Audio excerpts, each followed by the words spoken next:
Le crépuscule poussiéreux s'étendait sur la prairie comme une vieille couverture délavée, imprégnée de sueur, de poudre et des lointaines conversations au coin du feu.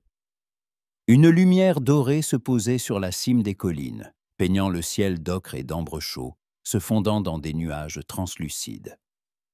En contrebas, au pied d'un petit ravin, les chevaux mâchaient dans l'herbe sèche, renaclant et ruennant de temps à autre, comme s'ils prenaient un congé du jour sans hâte, tel un vieil ami. Amélia se tenait au bord du porche, les mains en serrant une tasse de café désormais froid, et regardait au loin, là où la route, droite comme une flèche, disparaissait à l'horizon. Sa robe, couleur de rose fanée, ondulait au vent, et son ourlet, déjà couvert de poussière, s'accrochait aux planches de bois. Ses bottes, autrefois neuves, étaient maintenant éraflées au bout, et de l'argile séchée était visible dans les coutures. Ses cheveux s'échappaient de son chignon modeste, formant de fines mèches qui lui chatouillaient à la joue et s'emmêlaient dans la poussière. Sa peau était claire, avec une légère rougeur, et brûlait facilement au soleil. Ses yeux, gris-vert, attentifs, méfiants, semblaient constamment attendre quelque chose ou quelqu'un. Dans ce nouveau monde, il n'y avait pas de place pour la dentelle et la légèreté. Ici, tout était différent, plus rude, plus sec, plus silencieux et plus lourd. La maison derrière elle grinçait à chaque rafale de vent, comme pour lui rappeler qu'elle en avait vu plus qu'elle. Le son d'un marteau au loin était sourd, lourd, rythmé. John réparait l'enclos, comme il l'avait fait la veille et l'avant-veille. Il ne lui avait presque pas parlé ces derniers jours, à l'exception de phrases courtes, poliment froides, concernant le bois, le bétail, l'ogio ou les horaires. Ces mots étaient comme des clous, précis mais rares. Il n'était marié que depuis 2 semaines. 14 jours, mais chaque matin semblait être une nouvelle épreuve, et chaque silence entre eux, 1 kilomètre de plus ajouté à cette prairie intérieure. Amélia se surprenait de plus en plus souvent à compter les pas de son mari derrière la fenêtre, à reconnaître sa démarche au grincement des planches. Au début, elle avait essayé d'engager la conversation, de montrer qu'elle était prête à se rendre utile, qu'elle ne voulait pas rester inactive. Elle avait proposé son aide à la cuisine, avec les vaches, même pour la paperasse. Mais il se contentait d'hocher la tête ou s'éloignait, comme si elle n'était pas une femme, une compagne, mais une partie du marché, la terre, le bétail, la clôture, l'épouse. Elle savait, on l'avait prévenue. John Marshall convoitait depuis longtemps la parcelle voisine. Les terres des Worthington jouxtaient son pâturage et étaient traversées par le seul ruisseau des environs qui ne s'asséchait jamais, même pendant les mois de sécheresse. Ce ruisseau était comme une veine dans le corps de la terre, une source d'œil, et donc de vie. Après la mort de la mère d'Amélia et la faillite de l'exploitation de son père, l'arrangement avait semblé avantageux pour tous. Pour elle, un toit. Pour lui, l'eau et la terre. Quand son père avait signé les papiers, il lui avait serré la main trop fort, comme pour lui demander pardon sans mots. « Tu es une fille intelligente, tu t'en sortiras. C'est un homme fiable. Son exploitation est bonne. On peut y vivre. » Il n'avait pas dit « tu seras heureuse ». Il semblait ne plus croire en de tels mots. Vivre, oui. Aimer, ce n'était pas une obligation. À ce moment-là, Amélia se tenait devant le miroir d'une chambre d'hôtel à Tucson, ajustant son modeste chapeau à ruban et ne pensant qu'à sa mère, morte de la fièvre un an plus tôt. Maman aurait peut-être dit quelque chose.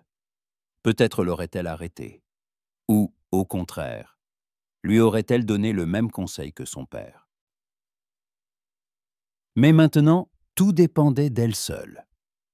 D'Amélia Worthington, qui lisait autrefois des romans sur Paris et qui se rendait maintenant dans un ranch poussiéreux où l'attendaient la terre, le bétail et un homme qu'elle ne connaissait pas.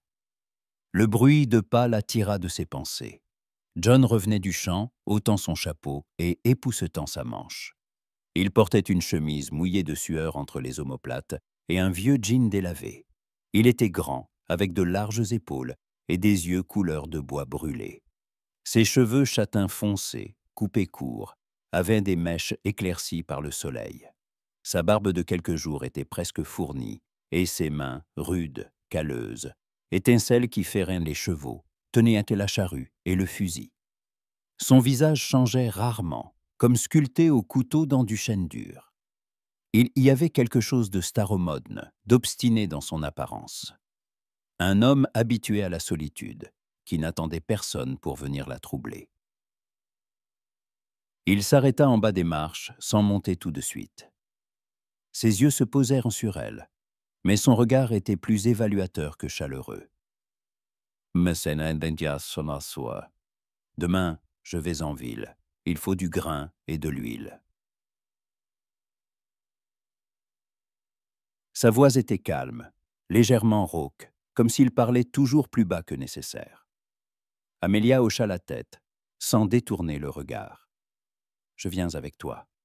Je veux choisir du tissu pour des chemises. » Elle le dit d'un ton neutre, presque affairé, mais sentit une tension monter en elle, comme si elle s'attendait à un refus. John la regarda quelques secondes, puis acquiesça brièvement. « D'accord, on partira tôt le matin. » Il passa devant elle sans s'attarder, sans lui demander comment s'était passée sa journée, sans lui jeter un regard. Mais cette fois, alors qu'il ouvrait la porte de la maison, elle remarqua que son pas était devenu un peu plus silencieux, comme s'il commençait à percevoir le son du silence à ses côtés, et peut-être à quel point il était pesant. Amelia resta sur le porche quelques minutes de plus. Le soir tombait doucement, comme un voile. Quelque part derrière les collines, des coyotes s'appelaient, et l'odeur de fumée de la cuisine commençait à se mêler à celle de la terre. Elle réalisa soudain qu'elle ne savait pas où était sa place dans cette maison. Pas dans la chambre, où se trouvaient encore des meubles étrangers, lourds, pas à son goût, avec des pieds sculptés. Pas dans la cuisine, autrefois tenue par une femme aux traits durs et à la démarche pesante. Une gouvernante ou peut-être une précédente épouse. Personne ne le lui avait vraiment expliqué. Pas dans la cour, où les chevaux renâclaient comme s'ils sentaient qu'elle était une étrangère. Elle ne savait qu'une chose, il ne l'avait pas épousée par amour. Et tant que cela ne changerait pas, elle resterait dans cette maison comme l'une de ses dépendances. Utile, nécessaire, silencieuse. Mais le lendemain matin, alors qu'ils se rendaient en ville et tombèrent sur un chariot incendié, près duquel se trouvaient des armes et un drapeau noir, au moment où Amelia ressentit pour la première fois une peur réelle, John épaula son fusil et se plaça devant elle sans une seconde d'hésitation. Son mouvement était précis, assuré, celui d'un homme préparé de longue date à de telles rencontres. Elle regardait son dos et ne comprenait pas d'où cet homme froid et silencieux tirait tant de détermination et de fureur. Et à cet instant, pour la première fois, une pensée la traversa. Peut-être n'était-il pas tout à fait celui qu'elle croyait. La poussière se souleva de nouveau sur la route. Le vent agita ses cheveux, et pendant un instant, tout devint silencieux, même ses pensées. Et elle, sans un mot, le suivit, vers la ville, où tout devait commencer, ou se terminer. Et peut-être que là, pour la première fois, quelque chose commencerait à naître entre eux, pas une obligation. Pas un calcul, mais autre chose. Pour l'instant, il n'y avait que la route et le silence entre eux. Le trajet jusqu'à la ville prit plus de 3 heures. Le soleil commençait à peine à se lever sur la prairie lorsqu'ils quittèrent donc le ranch, laissant derrière eux la maison en bois, la cour poussiéreuse et le portail grinçant qui se referma lentement, comme à contre-cœur. L'air était encore frais, mais la poussière flottait déjà, omniprésente, tenace, aussi inévitable que le crépuscule et la mort sur cette terre. Au loin, des ombres bougeant sur les collines, un troupeau, ou peut-être une simple illusion. La prairie respirait et se tairait, comme si elle aussi savait quelque chose. Amelia était assise dans le chariot à côté de John, retenant son chapeau de paille. Le vent soulevait des mèches de cheveux et lui chatouillait le cou, mais elle ne les écarta pas. Elle y aimait ce contact vivant, réel. Ses doigts serraient le tissu sur ses genoux, et ce geste lui donnait l'impression que le monde ralentissait. Il roulait en silence. John n'était pas homme à combler le silence avec des mots. Il menait l'attelage avec assurance, sans regarder autour de lui. Mais si, ne claquant les rênes que de temps en temps pour presser les chevaux dans les montées. De temps à autre, il ajustait son chapeau ou essuyait la poussière de sa manche. Ses mains reposaient sur ses genoux, les paumes légèrement moites de tension. Elle ne savait pas ce qu'elle attendait de ce voyage, une conversation, un apaisement, des réponses, ou au moins un autre regard, qui ne soit ni froid ni fortuit. Elle avait l'impression de constamment marcher sur un fil, entre l'espoir et la déception. Mais John semblait construire un mur invisible autour de lui, et chacune de ses inspirations silencieuses rendait ce mur plus haut, plus solide, plus résistant. Le vent venait du sud-ouest, apportant une odeur d'herbe chaude et de brûlé. Quelqu'un brûlait du chaume au loin. « Tu vas souvent en ville ?» demanda-t-elle doucement, sans tourner la tête, comme si elle craignait de briser cette fragile quiétude. John hocha la tête, ne répondant pas immédiatement. Une fois par semaine, parfois moins, pour les affaires. Sa voix était comme toujours calme, sourde, comme avalée par la poussière. Il n'ajouta rien à sa réponse, ne posa pas de questions en retour. Mais c'était déjà quelque chose. Il avait répondu, et ne l'avait pas repoussé. C'était un début. Ils passèrent devant une ferme isolée. Près de la clôture se tenait un garçon, pieds nus, une fronde à la main. Il suivit le chariot du regard avec curiosité et un peu d'envie. Derrière lui, sur le perron, une femme en jupe sombre sortit, s'appuya contre le chambranle de la porte, protégeant ses yeux du soleil avec sa main. Leurs regards se croisèrent. Un instant, pas plus, et Amélia sentit une chaleur dans sa poitrine. L'inconnu hocha la tête, pas en guise de salutation, mais comme une reconnaissance. Tu es là, tu es comme moi. Tu survis, tu respires, tu tiens bon. Il y eut plus de compréhension dans ces quelques secondes que dans toute la semaine passée. Plus ils approchaient de la ville, plus l'animation grandissait. La route poussiéreuse longeait maintenant des poteaux en bois supportant des fils télégraphiques. À gauche paissaient des vaches et à droite défilaient des chariots, des carrioles. Des enfants faisaient rouler un cerceau. Au loin, une odeur de pain et de fumée flottait. Une cloche sonna quelque part. La ville s'éveillait encore. Mais elle respirait déjà différemment, de manière pressée, bruyante, à mi-voix. Les gens sortaient de leur maison, ouvraient les volets, suspendaient des seaux. Ils s'arrêtèrent devant le magasin général. John l'aida à descendre, en silence, mais en lui tenant fermement le coude. Sa main était chaude, dure, veineuse. Il la lâcha dès que les pieds d'Amélia touchèrent le sol, comme s'il craignait que ce contact en dise plus que les mots. Elle sentit sa chaleur encore quelques secondes, sur sa peau, dans son souffle. À l'intérieur du magasin, il y avait une odeur de sel, de cuir, d'herbes séchées et de tabac. Le plancher en bois grinçait sous les bottes. Derrière le comptoir étaient rangées des boîtes de haricots, du savon, des bouteilles d'encre en verre et des bobines de fil. Amélia longea le comptoir, essayant de ne pas bousculer les autres clients. Ici, en ville, tout était plus proche. Les visages, les pas, les conversations. Des femmes discutaient devant une vitrine de boutons. Un homme coiffé d'un chapeau comptait des cartouches. Un vieil homme négociait le prix de sacs de farine. Certains parlaient de la récolte. D'autres se plaignaient à voix haute des prix.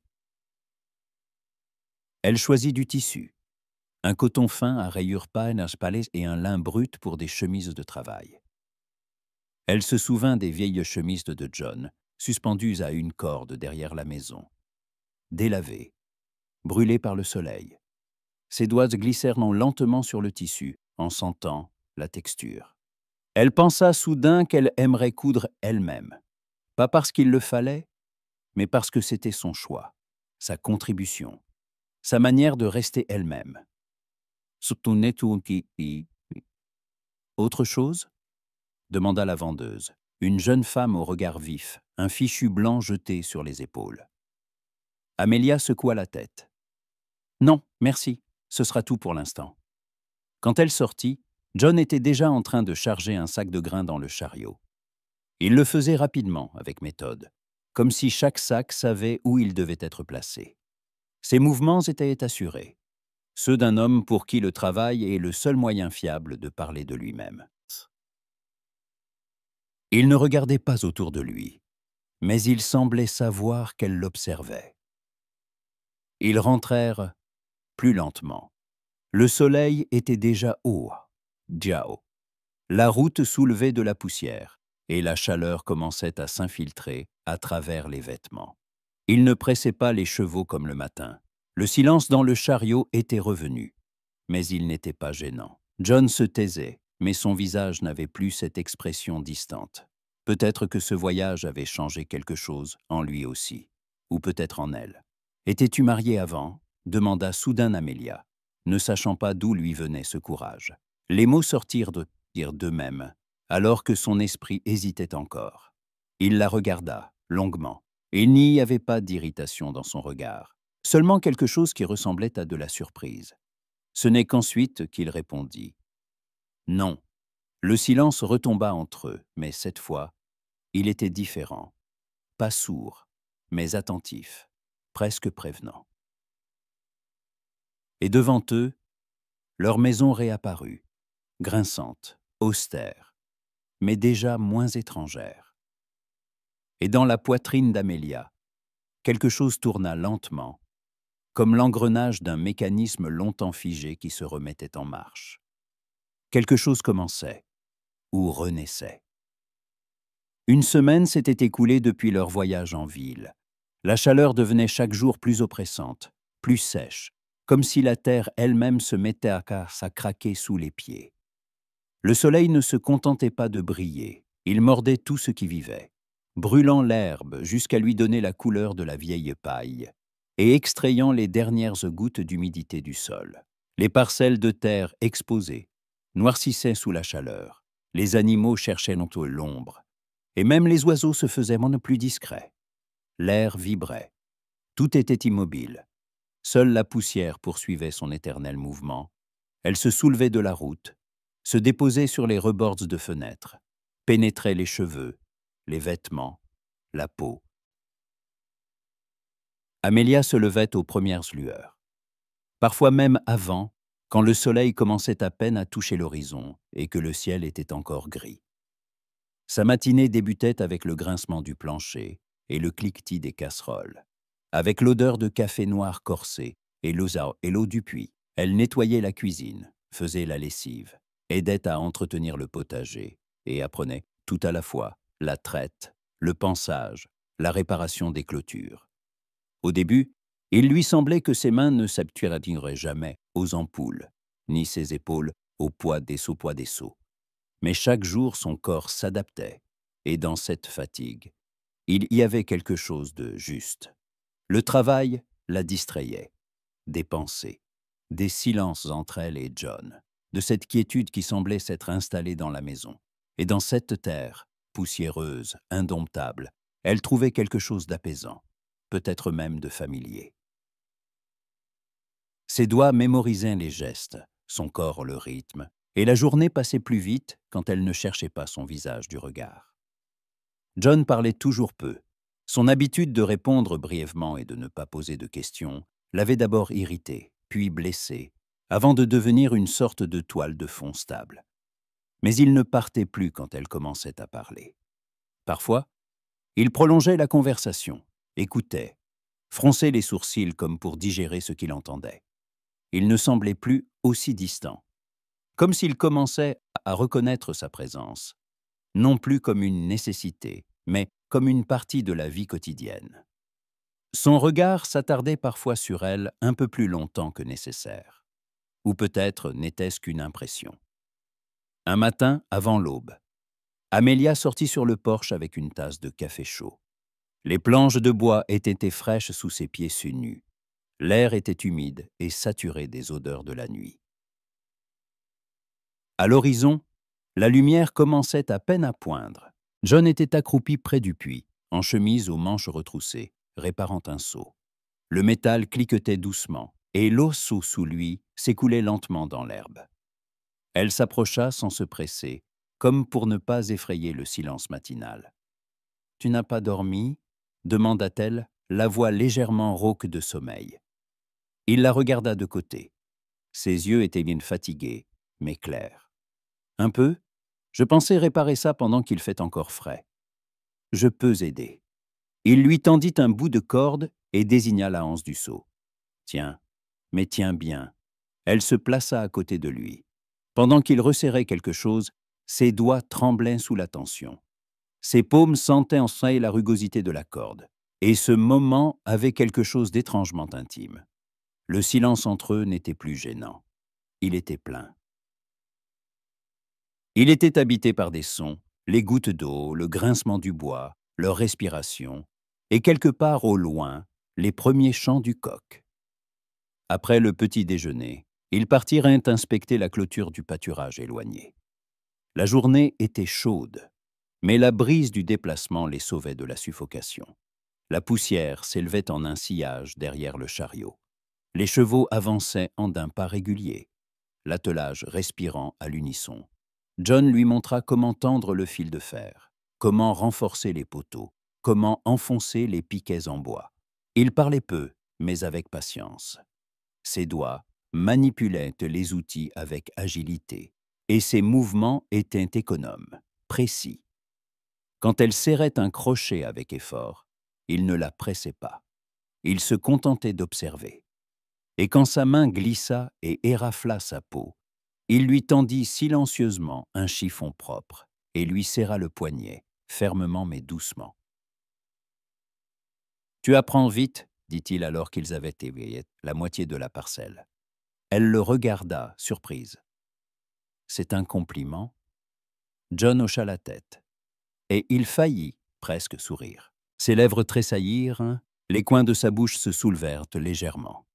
Cela ne dura qu'une seconde, mais elle le vit et le garda en mémoire. Ils rentrèrent vers le soir. La poussière collait au visage, les lèvres étaient gercées par la sécheresse. Le vent était tombé et la chaleur devenait visqueuse. Mais à l'intérieur, elle ressentait une étrange sensation, comme si elle venait de traverser quelque chose d'important. Elle n'avait pas seulement inspecté la terre. Quelque chose avait changé entre eux.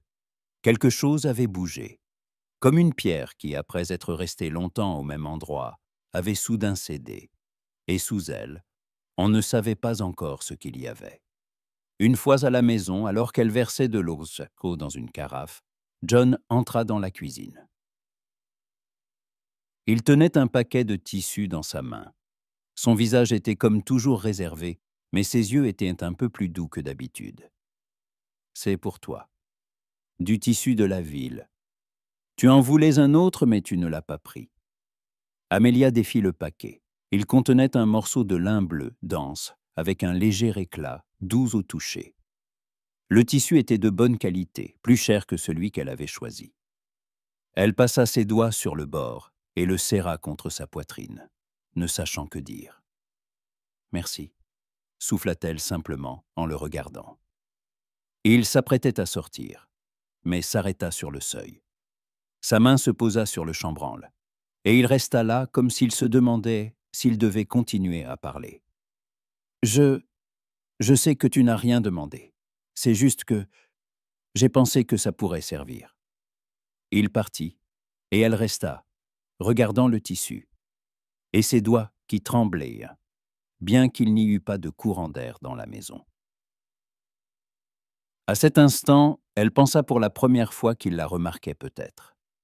À sa manière, silencieusement, prudemment, mais il la remarquait. Le lendemain matin, debout près de la fenêtre avec sa tasse de café, elle réalisa soudain peut-être que tout ne lui était pas indifférent.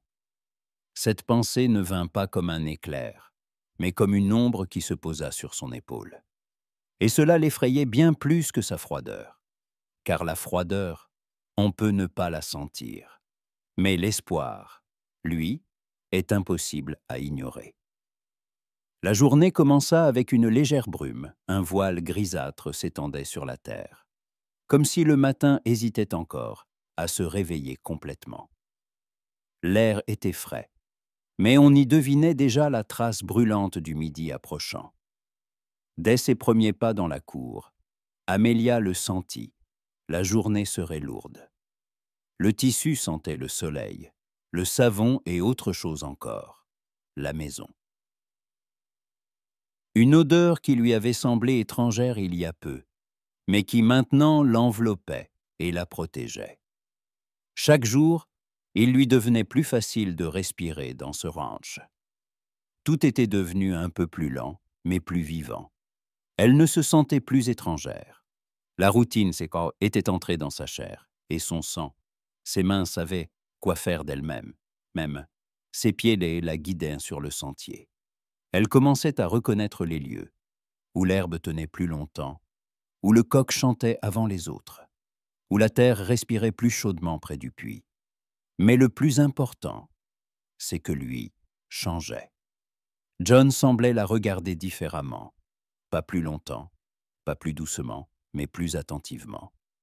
Ses regards ne s'attardaient pas de manière ostensible, mais ils étaient imperceptibles, comme l'air chaud près d'une fenêtre. Quand elle se penchait pour prendre un seau, il ne se détournait pas, mais semblait se figer. Quand elle riait, il ne riait pas avec elle, mais les coins de ses lèvres se soulevaient à peine. C'était imperceptible de l'extérieur, mais elle le sentait. Sa peau y réagissait. Son silence avait cessé d'être un mur. Il était devenu un espace où elle avait envie d'être. Parfois, ils travaillaient côte à côte. Il rabotait des planches, elle désherbait les plates-billes et bandes. Il se taisit, mais leur silence était vivant, rempli de quelque chose qu'aucun d'eux ne nommait. Parfois, leurs doigts se frôlaient presque lorsqu'elle lui passait des clous ou prenait le marteau. Et quand sa main toucha accidentellement son coude, juste un instant, une décharge parcourut son corps. Il ne dit rien, mais il ne retira pas sa main immédiatement. Il soutint son regard. Et dans ce regard, il y avait une permission étrange, presque timide. Un après-midi, alors que le soleil était déjà haut, elle resta seule à la maison. John était parti chercher du sel dans le village voisin. Amelia nettoya la cuisine, épousseta le salon, lissa le couvre-lit. Tout était calme, trop calme. Et, sans savoir pourquoi, elle s'arrêta devant le miroir. Pour la première fois depuis longtemps, elle se regarda non pas comme une maîtresse de maison, non pas comme une aide, mais comme une femme. Elle portait une robe simple, pâle, presque délavée. Mais sa silhouette s'y devinait. Ses joues avaient rosi au soleil. Ses lèvres étaient devenues un peu plus pleines, ses yeux plus profonds. Elle recula d'un pas, se tourna de côté. Et soudain, elle se demanda, est-ce qu'il voit ça? Voit-il comment elle change ici? Comment son dos se redresse? Comment quelque chose de vivant apparaît dans ses mouvements? Elle releva ses cheveux, dégageant son cou, et s'attarda dans ce geste, comme pour tester ce que dirait son reflet. Quand John revint, elle l'accueillit au portail. Il ôta son chapeau, s'essuya le front. Il allait passer, mais il s'arrêta, son regard s'attardant sur elle un peu plus longtemps que d'habitude. Elle se tenait droite, dans la lumière. Ses mains étaient vides, et il le remarqua. « Tout va bien ?» demanda-t-il. « Oui, il fait juste chaud aujourd'hui. » Il hocha la tête, lui tendit le sac de sel. « Tu aimes Tu es très belle. » Et cela sembla le surprendre lui-même. Le mot « belle » fut prononcé un peu plus bas, un peu plus doucement. Elle se figea. Son cœur battait quelque part haut dans sa gorge. « Merci. » Il s'était déjà détourné, mais il la regarda de nouveau. Et cette fois, il ne détourna pas les yeux tout de suite. Il y avait dans son regard quelque chose qu'elle ne put déchiffrer immédiatement.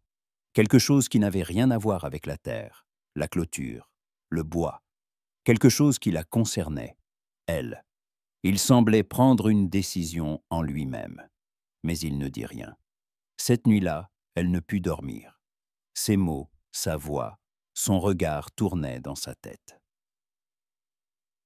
Elle se souvenait comment il avait ajusté son épaule quand elle portait un lourd seau, comment il avait écarté un éclat de bois pour elle dans la grange, comment il lui laissait un morceau de pain sur la table quand il partait avant l'aube. Tous ces petits détails se rassemblaient en une seule image, celle d'une attention silencieuse, étrange. Une attention qu'on n'attend pas, mais qu'on sent sur sa peau. Il ne la touchait jamais sans raison. Il n'engageait jamais la conversation s'il pouvait se taire. C'est pourquoi chaque mot, chaque mouvement devenait significatif. Lourd de sens, lent, comme un pas dans l'obscurité. L'attirance entre eux n'était pas un éclair. Elle couvait, profondément, sûrement, comme la chaleur sous la terre, comme le feu dans un foyer qu'on ne voit plus, mais qui est là. Elle ne dérangeait pas, mais se rappelait à eux, surtout quand ils étaient proches. Et moins elle essayait de comprendre, plus elle sentait, dans ses gestes. Dans son dos quand il passait près d'elle, dans sa respiration, dans l'attente de ses pas matinaux derrière la fenêtre, dans la façon dont il se tenait plus près que nécessaire. Elle savait que s'il le voulait, il la toucherait. Et s'il ne la touchait pas, c'est qu'il se retenait. Le lendemain matin, il lui tendit la main alors qu'elle sautait du chariot, pour la première fois, et il ne la lâcha pas tout de suite. Sa paume était chaude et forte, et elle sentit la tension passer de ses doigts aux siens. Elle ne le regarda pas dans les yeux, mais elle savait qu'il la regardait, et peut-être même qu'il attendait. La chaleur tomba après une averse soudaine qui, le soir, s'abattit bruyamment sur la prairie, lavant la poussière des arbres, abreuvant la terre craquelée et laissant derrière elle une fraîcheur, comme si une lourde couverture avait été retirée des épaules du monde. Le ciel devint plus clair, l'air plus humide, et les odeurs plus intenses. L'argile mouillée, l'herbe pourrissante, le fumier frais, et quelque chose d'insaisissablement nouveau. Comme si le ranch, après avoir survécu à la tempête, était devenu différent. Plus propre, plus calme, plus vivant. Amélia se tenait pieds nus sur les planches du porche, serrant contre sa poitrine une tasse d'infusion d'origan. Sa robe, fine et humide, collait à son corps, soulignant chacun de ses mouvements. Ses cheveux, bien que tressés, tenaient difficilement en natte. Des mèches collaient à ses tempes, lui chatouillaient le cou. Sa respiration était profonde, régulière. Elle regardait vers le champ et attendait, sans anxiété mais avec un pressentiment. Dès le matin, John était parti inspecter la route, le pâturage et les clôtures. Après la pluie, tout pouvait être détrempé, déplacé, endommagé. Elle savait qu'il reviendrait fatigué, de la boue sur ses bottes, sa chemise mouillée, la voix basse mais le pas assuré. Et pour une raison quelconque, c'était ce qu'elle attendait le plus. Dans ces détails, il y avait quelque chose de plus que le simple quotidien. Il apparut au crépuscule, quand le ciel se teinta de cuivre et que les nuages frémissaient à l'horizon comme un tissu qui respire. Il marchait lentement, une pelle sur l'épaule. Sa chemise était collée à son dos, et des gouttes coulaient sur son visage. De la sueur ou les restes de la pluie. Amélia ne se cacha pas. Elle resta là, à le regarder, et il la regardait en retour. « Tout est en ordre », dit-il avant d'atteindre les marches. « Les clôtures ont tenu. » Elle hocha la tête. « Je t'ai laissé une serviette dans la cuisine. Il y a encore du pain, si tu as faim. » Il s'attarda un instant, puis il acquiesça. Son regard glissa sur ses jambes, sa robe, ses cheveux, pas avec audace, mais comme involontairement. Il passa devant elle, laissant les traces de ses lourdes bottes, et disparut dans l'ombre de la maison. Elle resta sur le porche quelques minutes de plus. Une légère brise lui caressait les chevilles. Et dans ce contact, il y avait quelque chose d'aussi familier que sa présence dans la maison. Calme, n'exigeant aucun mot. Plus tard, quand il se fut lavé, changé et assis à table, elle lui servit le dîner. Il mangea en silence, comme toujours, mais ses mouvements étaient devenus plus lents, plus doux. Il ne se pressait pas, il ne mâchait pas avec sa concentration habituelle. Il semblait écouter le bruit des couverts sur la porcelaine, ses déplacements dans la pièce. « Tu veux encore du thé ?» demanda-t-elle en prenant sa tasse vide. Il soutint son regard. « Assieds-tu-toi » Son cœur manqua un battement, mais elle obéit. Elle s'assit à côté de lui. Pas en face, comme avant, mais sur le côté, plus près. Son genou toucha l'ourlet de sa robe. Accidentellement, peut-être. Mais elle ne recula pas, et il ne retira pas sa jambe. L'espace entre eux se réduisit, comme si la maison avait resserré ses murs pour les rapprocher. « Je ne pensais pas que tu resterais », dit-il à voix basse. Sa voix était sourde, mais pas distante. Presque douce. « Je ne le pensais pas non plus, » répondit-elle, sans détourner le regard. « Mais tu es resté. » Elle hocha la tête, et dans ce hochement, il n'y avait plus qu'un simple accord. Il y avait une heure histoire, celle d'un choix, celle de chaque jour où elle avait choisi de rester. Il expira, à peine audiblement, mais cette expiration semblait lourde, comme s'il l'avait retenue longtemps.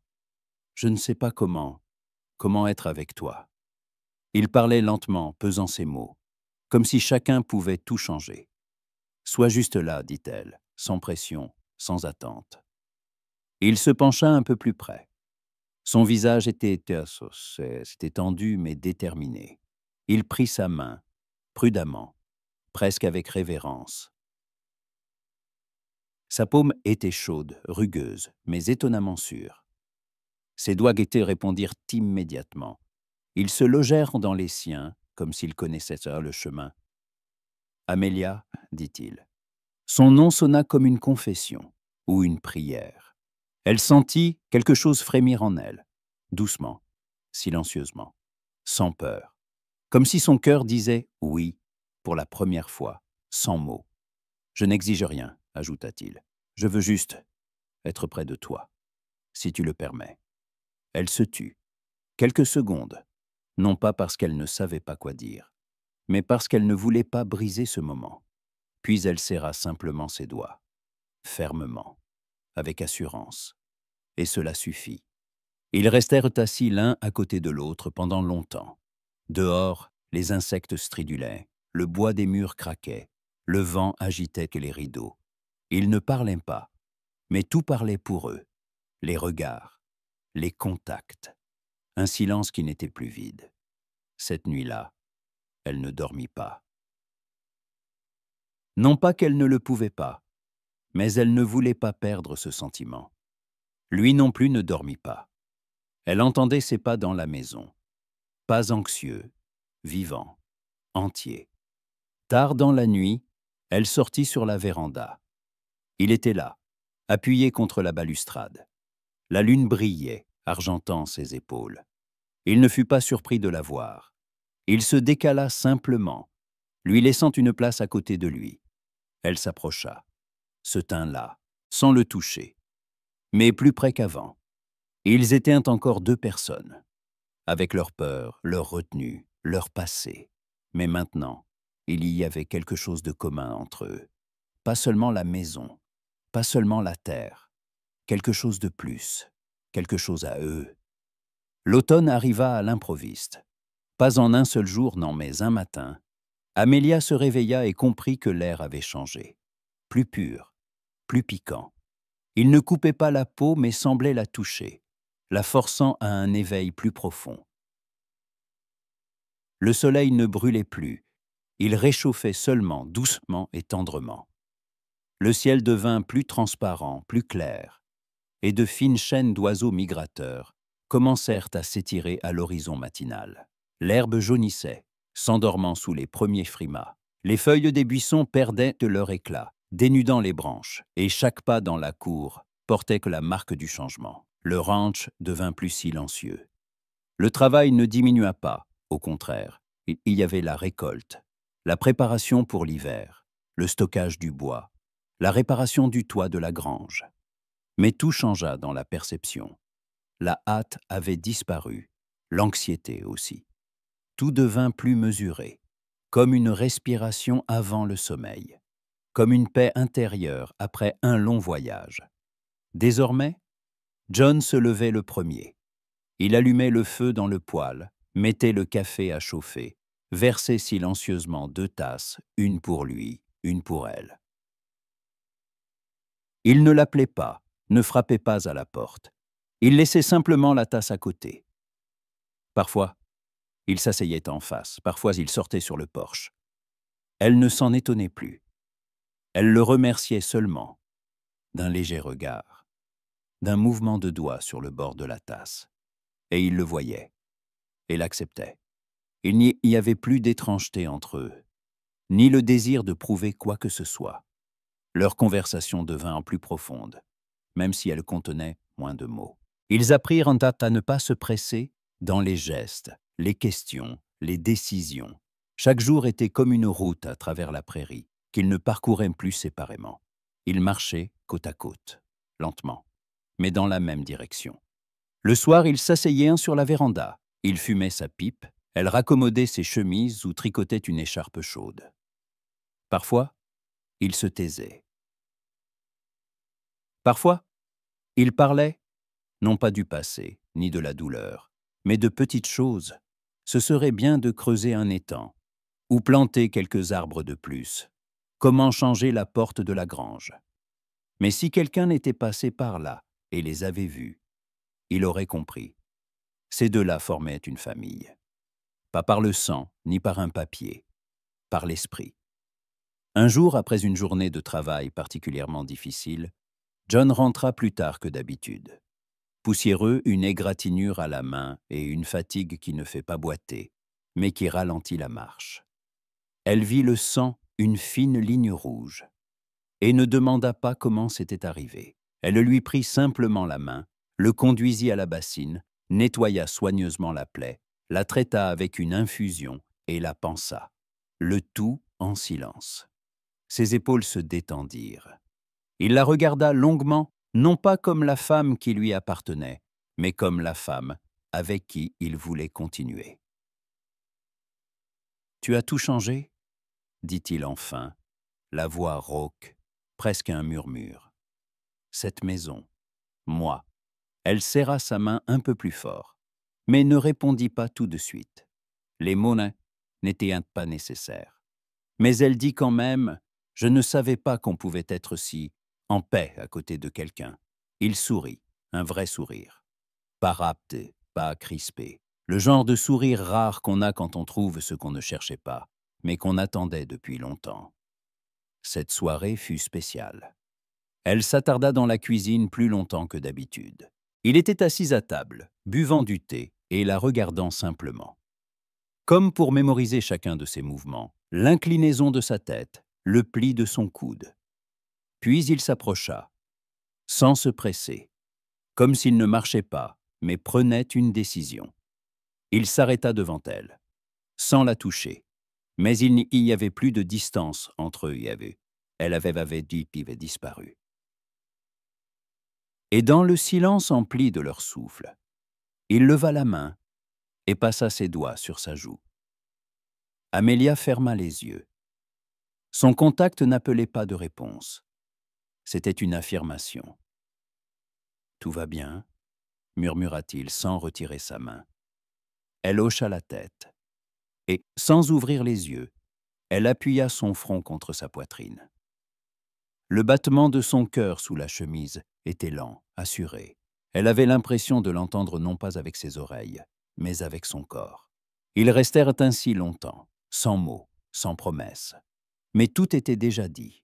Ils étaient simplement là, ensemble, dans cette maison, en ce temps, dans ce silence. Puis vinrent les jours, longs, réguliers, plein. Ils sortaient dans le foin ensemble, plantaient dans les poteaux d'une nouvelle clôture ensemble, cueillaient les pommes du verger qu'elle avait tant voulu remettre en état. Il n'attendait plus d'elle qu'elle soit simplement une maîtresse de maison, et elle n'attendait plus de lui qu'il soit seulement un protecteur. Ils étaient devenus une équipe. Ils étaient devenus un couple. Ils avaient appris à se lire l'un l'autre, par la respiration, le regard, la façon dont l'un prenait une tasse ou déplaçait ses bottes près de l'entrée. Un jour, il lui laissa sur la table un mouchoir qu'il avait cousu lui-même. Il était un peu de travers, mais elle le porta tous les jours. Et un jour, elle glissa sous son oreiller une fleur d'origan séchée. Il ne dit rien, mais ne l'enleva jamais. Début d'octobre, quand les feuilles des ormes commencèrent à tomber, John l'emmena au bord du champ. Le vent jouait dans les plis de sa jupe. Le soleil lui frappait les yeux, et la terre sous ses pieds était encore chaude. Il lui prit la main, un geste simple, assuré. « Si tu veux se rester pour toujours, dis-le simplement. » Elle ne répondit pas tout de suite. Elle plongea son regard dans le sien, profondément, attentivement. Il y avait tout, le passé, la peur, et ce qui s'était construit entre eux, pas à pas. Puis elle hocha la tête, légèrement, mais fermement, et il ne posa plus aucune question, parce que tout était clair. Le printemps arriva tôt cette année-là. La terre dégela plus vite que d'habitude. L'herbe perçait à travers les restes de paille sèche, et l'air se mit à sentir quelque chose de nouveau. Amélia sortit sur le porche, la main posée sur son ventre, légèrement arrondie, comme une jeune lune. Le soleil toucha ses épaules, et elle sourit. Pas brusquement, mais calmement, comme souriant ceux qui n'ont plus peur de l'avenir. À côté, dans le fauteuil à bascule, était assis John. Il ne fumait pas. Il regardait simplement devant lui, le champ, la lumière, son profil. Il parlait toujours peu, mais maintenant chaque silence entre eux était différent. Il était doux, comme la couverture qu'il partageait chez le matin. « Ça sent la pluie, » dit-il doucement. « Oui, acquiesça-t-elle. Ce sera une bonne année. » Il se tourna vers elle, lui tendit la main. Elle y glissa la sienne, et leurs doigts se joignirent si facilement, comme s'ils ne s'étaient jamais séparés. Dans la maison, ça sentait le pain. Sur une corde séchait une chemise d'enfant, cousue dans un vieux morceau de lin bleu. Dans le jardin, le pommier fleurissait, celui-là même qu'ils avaient transplanté ensemble, quand ils ne savaient pas encore qu'ils pourraient être proches. Maintenant, un banc se trouvait sous lui. Il l'avait fabriqué lui-même. Elle y avait apporté des coussins. Tout ce qu'ils avaient construit respirait désormais. Amélia regardait le ranch et sentait une maison. Ce ne sont pas des murs, ni la terre. Une maison, c'est ce qui vous tient la main en toute saison. Ce qui ne part pas quand vous devenez plus silencieux. Et c'est quelqu'un qui est resté à vos côtés, même quand tout n'avait pas commencé par l'amour. Derrière elle, une petite voix se fit entendre, une fillette d'environ 6 ans appelait son père. John se leva sans lâcher ses doigts. Puis il se pencha, l'embrassa sur la tempe et alla rejoindre sa fille. Amélia resta assise. Elle les écoutait rire quelque part près du puits. Et elle regardait le ciel, où les nuages s'amassaient lentement. Bientôt, la pluie tomberait. Elle laverait les derniers vestiges de l'hiver, abreuverait la terre, réveillerait tout ce qui dormait, et tout recommencerait. Aussi doucement, aussi simplement.